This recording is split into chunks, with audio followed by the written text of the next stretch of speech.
Two traveling monks, an elder and a younger, walked along a muddy road after heavy rain.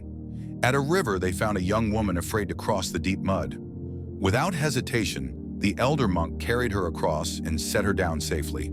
She offered no thanks and hurried off. The monks walked on in silence, but the younger monk grew agitated, brooding for hours. "We monks can't touch women. Why did you carry her?" The elder replied gently, "I set her down at the river. Are you still carrying her?" In that moment, the younger monk understood the power of letting go.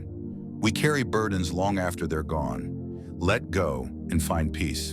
Be sure to like, subscribe, and turn on for more daily inspiring stories like this.